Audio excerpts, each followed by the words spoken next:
बोले वशिष्ठ है व्यथित हृदय, राजा को भूषाई पाकर, दो कंधे तो बुलवा लाओ कैकई के नैहर से जाकर। दो कंधे तो बुलवा लाओ कैकई के नैहर से जाकर। उन दिनों भरत कुछ विचलित थे, आंखों को स्वप्न खड़ता था। कारण तो ज्ञात नहीं था, पर मन के भीतर कुछ गड़ता था। गहरे संबंधों में प्रतिपल एक तार जुड़ा ही रहता है। तन दूर रहे फिर भी मन से परिवार जुड़ा ही रहता है। बहुत अच्छे, क्या बात है। तन दूर रहे फिर भी मन से परिवार जुड़ा ही रहता है। सपनों में अवध उमड़ आया, घिर गए भरत उच्चाटन में। संदेश पहुंचने से पहले आभास पहुंचता है मन में।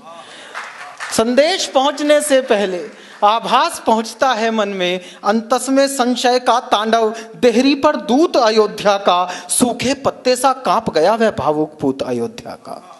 सूखे पत्ते सा कांप गया वह भावुक पूत अयोध्या का। अनुमान किया कैकई सुत ने, संयोग नहीं यह साधारण। पहले तो पूछा कुशल क्षेम, फिर पूछा आने का कारण। यह दूत कर्म था कठिन बहुत। वो दूत लंका से नहीं आया था, अयोध्या का दूत था, संवेदनशील था। यह दूत कर्म था कठिन बहुत। भीतर का शोक छिपाना था, मातम को मंगल कहना था, स्वामी को झूठ बताना था। घर नगर चतुर्दिक मंगल है, यह बात अधर जब कहते थे। पिंडलियां कंपन करती थी, आंसू भीतर को बहते थे। बहुत अच्छा, वाह वाह वाह बहुत अच्छा, वाह। पिंडलियां कंपन करती थी, आंसू भीतर को बहते थे। हे राजकुंवर, गुरु आज्ञा से आया हूं तुम्हें बुलाने को। इसके अतिरिक्त नहीं कोई संदेश तुम्हें बतलाने को। चल दिए भरत रिपुदमन सहित, निर्बाध दौड़ता था स्यंदन। स्यंदन की गति से आशंका और आशा का जारी था रण। जब किया प्रवेश अयोध्या में, गलियों में सन्नाटा देखा। संशय का ज्वार उमड़ आया और धीरज ने भाटा देखा। जब हम ननिहाल गए थे तब ऐसा नगरी का रंग न था। भरत सोच रहे हैं, जब हम ननिहाल गए थे तब ऐसा नगरी का रंग न था। हर चौखट इतनी मौन न थी और आंगन इतना दंग न था। जिस ओर भरत का रथ देखा, मुंह फेर खड़े हो गए लोग। कैकई सुत ने मन में सोचा, मैं मानुष हूं या महारोग। क्या बात है, वाह वाह वाह वाह। कैकई सुत ने मन में सोचा, मैं मानुष हूं या महारोग। सबकी आंखों में तिरस्कार, कैसा अनभिज्ञ अभागा हूं। जो सावन का सोया सोया सीधा पतझड़ में जागा हूं। वाह बढ़िया, वाह। ऐसा लगता था खड़ा हुआ है शीश झुकाए राजभवन। दृश्य देख पाए तो देखना। ऐसा लगता था खड़ा हुआ है शीश झुकाए राजभवन। कैकई सुत से आंखें करता था दाएं बाएं राजभवन। केवल एक सूरत ऐसी थी जिस पर कणभर अवसाद न था। वैधव्य समाया था तन पर, चेहरे पर तनिक विषाद न था। वसनों का रंग उदास हुआ, सुना था गात कलाई का। कुमकुम सिंदूर विलुप्त हुए, मुख पर था भाव ढिठाई का। पुलकित होकर बोली कैकई, अभिनंदन हो स्वीकार भरत। पहले पितु की अंत्येष्टि करो, फिर ग्रहण करो दरबार भरत। अरे वाह वाह वाह वाह। पहले पितु की अंत्येष्टि करो, फिर ग्रहण करो दरबार भरत। मैं हुआ अनाथ, अयोध्या का सूरज यमपुर में डूब गया। ऐसे में मां का उत्स देखकर हृदय भरत का उब गया। ज्ञानी शब्दों से घटना का बस इंगित पाया करता है, भीतर का सच तो वक्ता का आचरण सुनाया करता है। बहुत अच्छा चिराग, बहुत अच्छा, वाह। ज्ञानी शब्दों से वाह घटना का बस इंगित पाया करता है, भीतर का सच तो वक्ता का आचरण सुनाया करता है। आश्चर्य क्षुब्ध होकर टूटा, पीड़ा क्रोधित हो चीख पड़ी। माँ को हर्षित क्यों करती है रघुकुल की ऐसी शोक घड़ी। बोला, माँ ओछा लगता है यह तेरा हर्ष प्रफुल्लित मन। तूने ही तो दे दिया नहीं इस महाशोक को आमंत्रण। वाह वाह, क्या बात है, वाह चिराग, वाह। तूने ही तो दे दिया नहीं इस महाशोक को आमंत्रण। उन्माद परे रखकर संभली, वात्सल्य ओढ़ने लगी त्रिया। उन्माद परे रखकर संभली, वात्सल्य ओढ़ने लगी त्रिया, सुत की आंखों में घृणा देख भौहें सिकोड़ने लगी त्रिया। तुझको भी मैं दोषी लगती, ऐसे क्या पाप किए मैंने, राजा पर थे 2 वर उधार, अवसर पर मांग लिए मैंने। राजा पर थे 2 वर उधार, अवसर पर मांग लिए मैंने। मेरा बेटा युवराज बने ये इच्छा तो अपराध नहीं, और राम नहीं बन जाते तो पूरी होती ये साध नहीं। ये सुनते ही थम गए भरत, जम गई शिरा, खुल गए अधर। लगता था नमक छिड़क डाला कैकई ने जलते घावों पर। हर रोम लपट बन दहता था, पर्वत सा टूटा था सिर पर। था क्रोध अधिक या पीर अधिक, ये निश्चय करना था दूभर।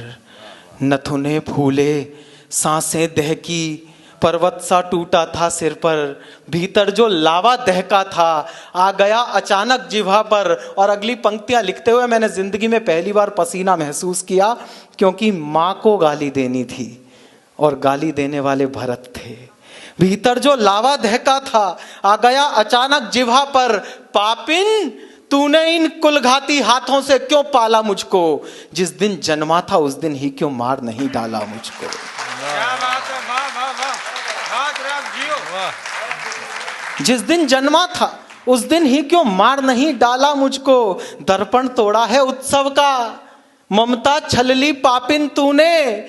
चरणामृत में विष घोला है निर्जिह्वा से नागिन तूने। वाह वाह, चरणामृत में विष घोला है निर्जिह्वा से नागिन तूने।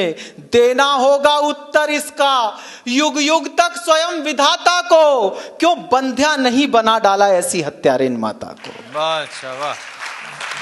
पति को खाकर आनंदित है, घृणा देखिए भरत की, पति को खाकर आनंदित है, रत्ती भर पश्चाताप नहीं। रघुवंश मुकुट मणिहीन किया, इससे बढ़कर कुछ पाप नहीं। चाहता हूं उसका वध कर दूं जिसने ये अत्याचार किया। और अगली पंक्ति में अगर भरत और राम साकार हो जाए तो मुझे आशीष दीजिएगा। चाहता हूं उसका वध कर दूं जिसने ये अत्याचार किया, पर राम त्याग देंगे मुझको अगर मैंने तुझको मार दिया। वाह वाह वाह, क्या बात है, वाह वाह वाह वाह वाह वाह, बहुत अच्छा, वाह वाह। चाहता हूं उसका वध कर दूं जिसने ये अत्याचार किया, पर राम त्याग देंगे मुझको यदि मैंने तुझको मार दिया। एक क्षण आंखें नम होती थी, एक क्षण भ्रिकुटी चढ़ जाती थी, अभिव्यक्त भरत का मन करते भाषा थोड़ी पड़ जाती थी। चल दिए भरत इतना कहकर, इस द्वार ना आऊंगा अब मैं। अपराधिन सुन, तेरा ये मुख फिर देख ना पाऊंगा अब मैं। यहां तक आपके मन में कैकेयी के प्रति घृणा रही होगी, और अगली पंक्ति में मैं इस घृणा को करुणा में बदल दूं तो मुझे आशीष देकर विदा कीजिएगा। अपराधिन सुन, तेरा ये मुख फिर देख ना पाऊंगा अब मैं। संतति के सुख की चाहत में नभधरा एक कर जाती है, पर बेटा अपमानित कर दे माता उस क्षण मर जाती है। बहुत अच्छा, वाह वाह वाह, बहुत अच्छा, वाह। पर बेटा अपमानित कर दे माता उस क्षण मर जाती है। सांसों के चलने पर करती संदेह रह गई कैकेयी, जब भरत देहरी लांग चले तब देह रह गई कैकेयी। जब भरत देहरी लांग चले तब देह रह गई कैकेयी। भर गया कंठ तक ग्लानि बोध, चलती सांसें दुख देती थी। रोते रोते अपने केशों को मुट्ठी में भर लेती थी।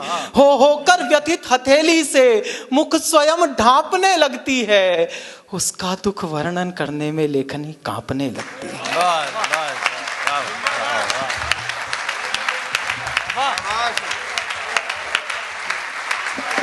इस कविता के लिए खड़े हो जाइए आप। ये चिराग ने अद्भुत कविता लिखी है। बैठिए बैठिए। राम कथा हमने सैकड़ों बार सुनी, नहीं हजारों बार सुनी, नहीं लाखों बार सुनी, और लगता है कि इतनी तरह से ये कथा बखानी जा चुकी है कि अब उसमें कोई आयाम बचा नहीं है। लेकिन ये सिरफिरा कभी फिर सिरे जोड़ देता है, सिरफिरेपन में फिर सिरापन आ जाता है। किसी भी कथा में जब फिर से सिरा ढूंढ ले कवि, तो वो कवि बड़ा हो जाता है। मैं चिराग आपको बहुत बहुत बधाई देता हूँ इस कविता के लिए, जिसमें आपने पुराण में प्राण भरे हैं और आज के कवि सम्मेलन को बहुत आगे और बहुत ऊंचा उठा दिया।